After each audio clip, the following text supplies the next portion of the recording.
Good morning, Rock Hill. Pastor Kyle here on Monday morning with the sermon recap, in case you missed it yesterday.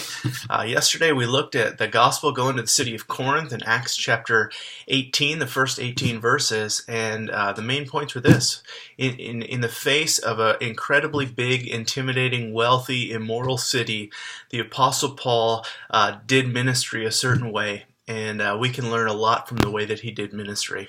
So the five things that we pulled out were: Paul resolved to know nothing except the power of the gospel. He trusted in the power of the good news of Jesus Christ to transform people. He didn't apologize for it. He didn't spend all of his time trying to pursue worldly wisdom or really lofty and high speech, but rather trusted in the power of the gospel that had turned his own life upside down and all the places that he had been to before.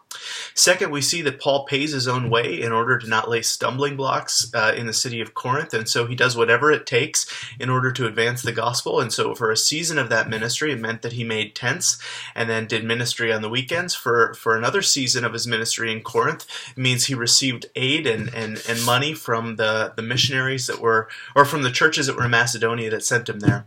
But either way, he wanted to do whatever was necessary in order to advance the gospel in this particular city and not lay stumbling blocks in front of people. We see in his ministry there that he cared for all people, Jews and Gentiles, and that as Christians, our hearts should beat for all of the peoples of the earth.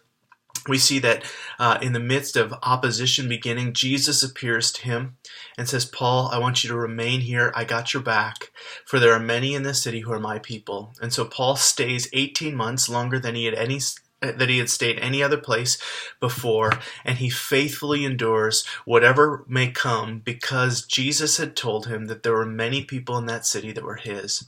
And then finally, Paul uses every legal method possible in order to leverage the forward movement of the gospel. He goes before Gallio, the proconsul, and gives a defense of the gospel, and basically makes life easier for the rest of the Christians as they were still under the protective cover of Judaism for another few years. So as we looked at these things and reflected on our own life, we asked ourselves the question: do we trust the power of the gospel to be sufficient to save people? Are we willing to endure whatever, vocationally, whatever, in order to advance the gospel forward? Meaning some of us take vocational roles in ministry, others take non-vocational roles in ministry, but all of us are called. Do we have a heart that increasingly beats for all of the nations of the earth to know and worship Jesus Christ?